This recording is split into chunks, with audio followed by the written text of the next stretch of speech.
There is a massive Destiny community puzzle unfolding, similar to the Corridors of Time. Not that I actually know what that is, but we need your help in order to solve it. To get you up to speed, I'm going to walk you through a variety of steps, some of which you can skip if you've already done that stuff, but I'll put chapter markers in the video description so you can skip around a bit more easily. But if you want the full story, then just watch the video from beginning to end. This all began a couple of weeks ago when we started finding chess pieces like these hidden around the Sol system, and there were 60 of them total for us to collect. At first, when the pieces were added to the game, if you got to 60 picked up, you couldn't do anything with them. But today, the game is updated and we can now use those chess pieces. Now, there are two options for you if you want to participate in the puzzle that is now in front of us. Number one is you either need to have picked up all of those chess pieces yourself, or number two, you just need somebody in your fire team who's picked up all the pieces, and then that way you can go through all of the steps and see the entirety of the puzzle. But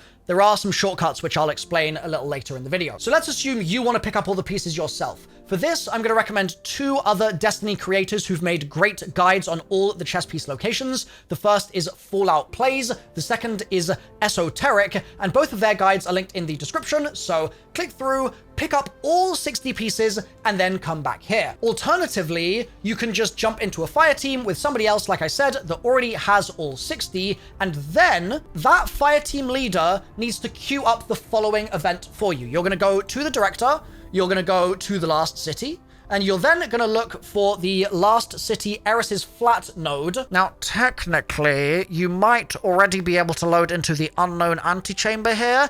If you have this option already, you can go ahead and do it. And you're going to want to load into middle game if you want to complete the whole chessboard, or end game if you want to just sort of skip through all of this. But you might not have end game unlocked just yet, so don't panic. Just load into middle game. However, if you don't have this sneaky little blue node here, that's fine. You can just load into Eris's flat. Upon reaching the flat, head up the stairs into Eris's actual apartment. It's going to be up here. Oh, what the hell what did I just walk into? Okay, it's going to be this way.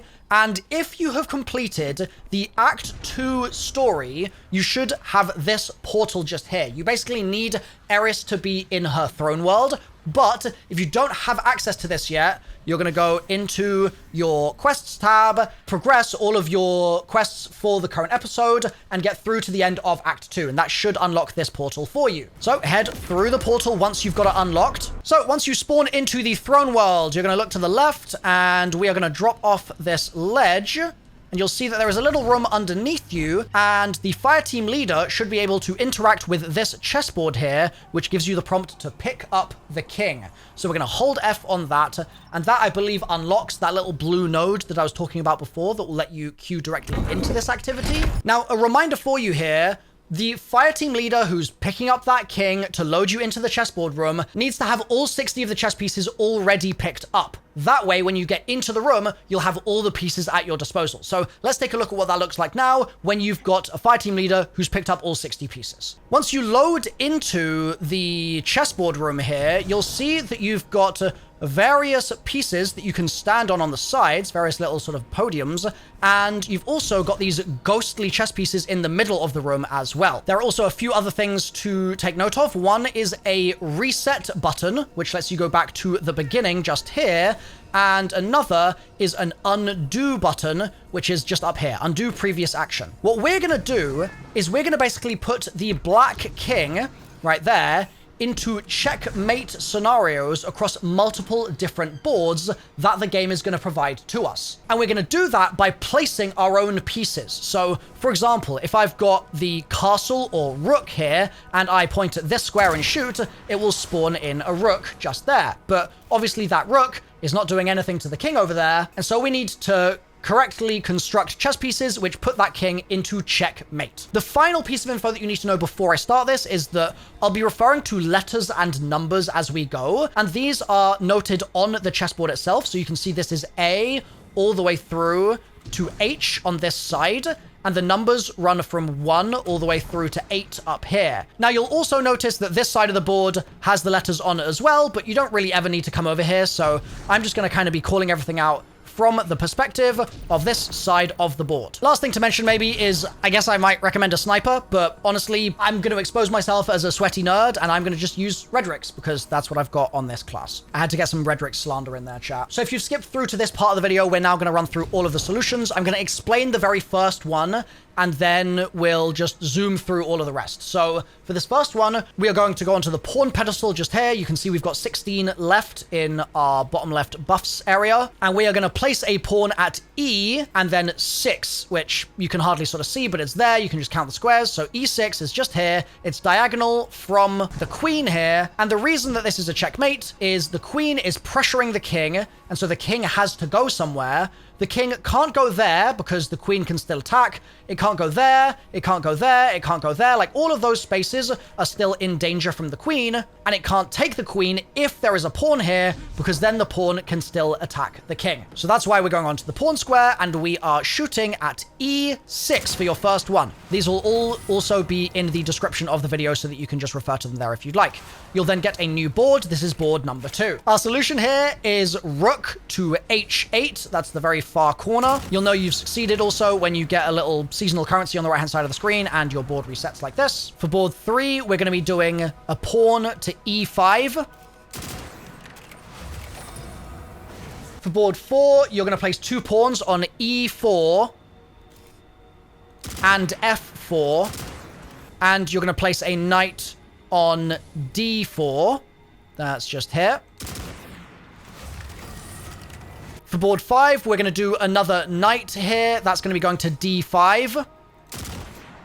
And another pawn to E6. For board 6, we're going to do a pawn to D1.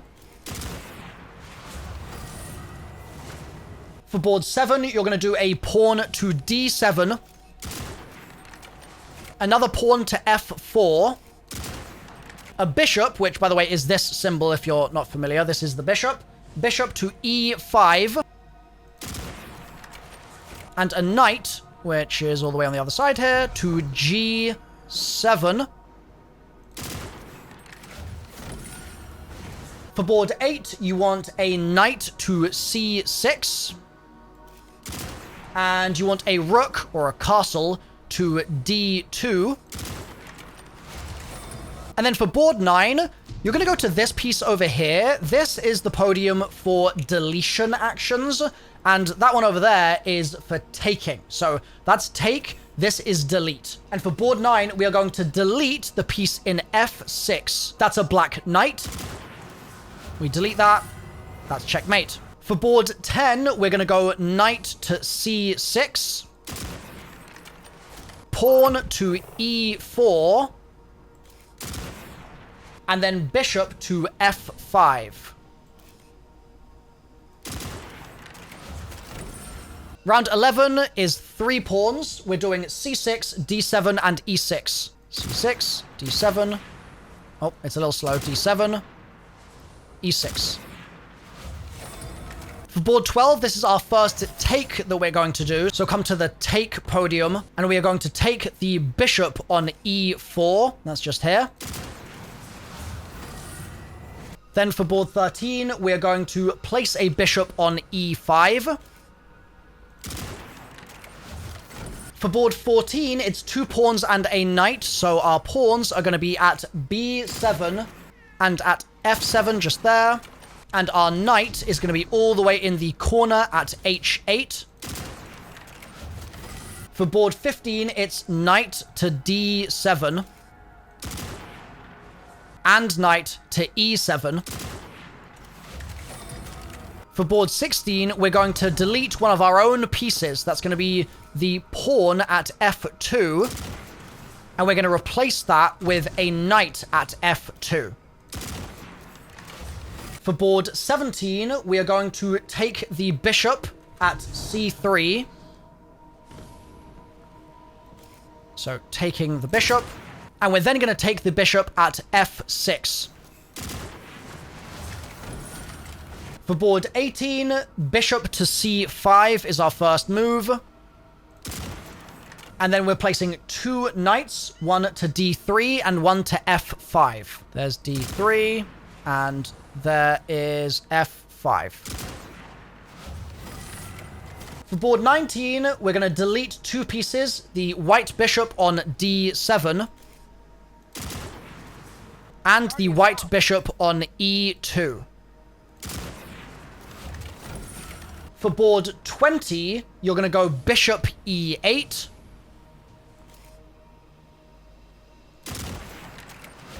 Board 21 is bishop E2. Board 22 is knight E5. Board 23 is knight E3. Board 24 is delete knight D5. Then we're going to place 2 knights, one at C4 and one at H3. Then we're going to place 2 pawns at B6 and B7.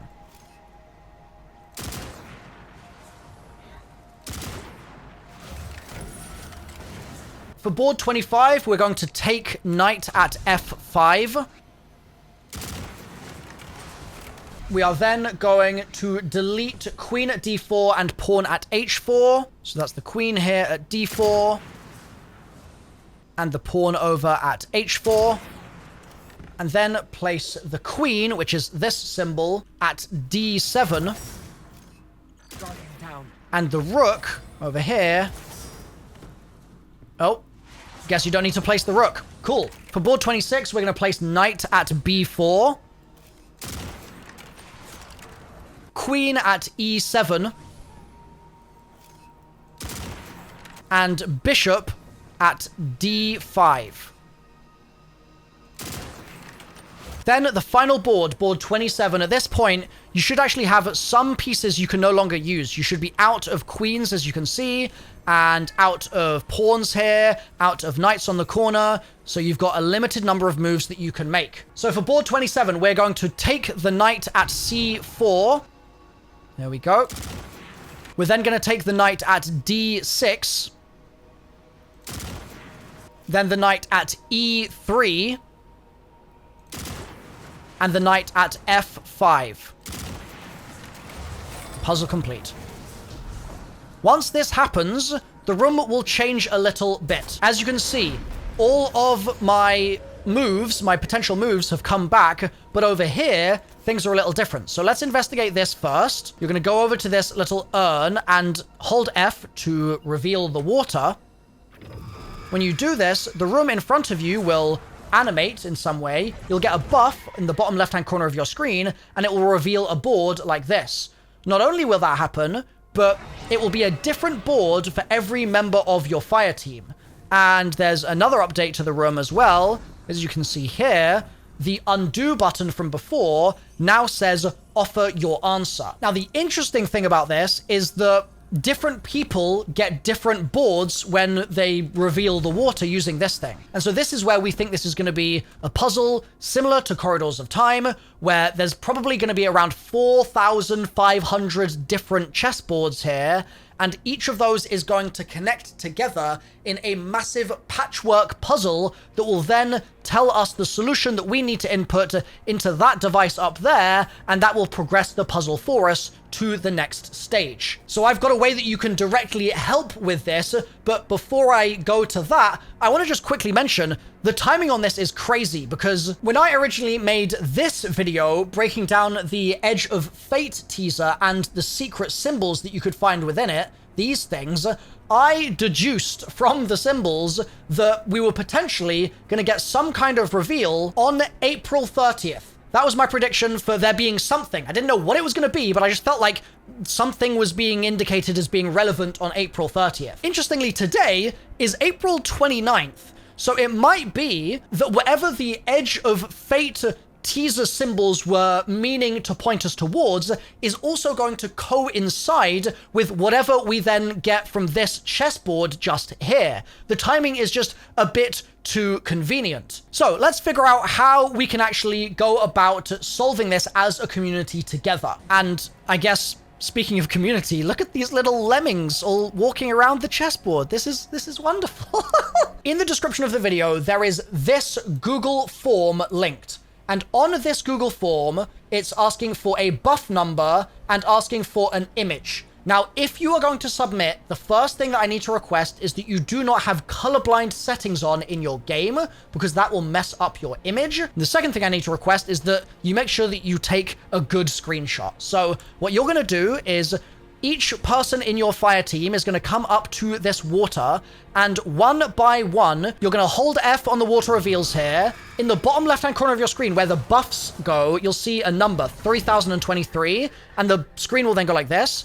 I'm going to take a screenshot now, and I'm going to take a full screen screenshot of the entire screen here, and I'm doing it when the chess pieces are gone, okay? I don't want the chess pieces to still be present in my screenshot, so just wait a second, they'll fade away. That's when you should take the screenshot, save that screenshot, and then write down whatever buff you had. So if you forget what that buff number was, you can just activate this again. You'll see in the bottom left-hand corner of my screen, it's 3023. That will remind me. I can take my screenshot. And then you're going to go to this form. You're going to type your buff number just here. And then you're going to add a file and drag your file in. And ideally, name your file whatever your buff number was as well, just so we can keep track even easier. And then click submit, and it will submit it to the responses here. And we'll gather all the screenshots together, and we can then assemble the completed puzzle of all of these different individual chess pieces. Now, something you might get confused by as you're doing this is that you might enter the chess room and get to this stage, and you might check your buff, and then after like 5 minutes, you might do the water again and realize, hold on, you just got a different chessboard? Like, why did it change? There's a variety of reasons that this can happen. Number one, if you go to orbit and load back in, I think you get a different number. If you have different people going in and out of the fire team, I think it can change. And then also just generally, every 5 minutes or so, it's going to change board for you as well. So if I waited here for 5 minutes and then did another reveal, I'd get a different number. And that's great because you can then just take another screenshot and resubmit using the next screenshot with your new buff number. And that way we can get a whole lot of numbers really, really quickly. Now, by the time you're seeing this video, there is a chance that what's happened is we've already put the puzzle together and we've already got exactly what you need to input into your board in this room in order to then offer an answer and have it complete successfully. And if so, there'll be a video linked on screen right now for you to click through to, and that will explain whatever the next steps are from here. But for now, I'm just calling to all members of the community to submit as many images as possible so that we can all participate and take part in this to come together to solve the mystery that Bungie has presented to us. After all, the symbols and now the chess pieces clearly mean something, and I'm excited to get to the bottom of it. So thanks for watching. Hopefully you've enjoyed this video explaining where we're at so far, and click through to that other video now. I'll see you there. Are they hiding? Look at these little gremlins.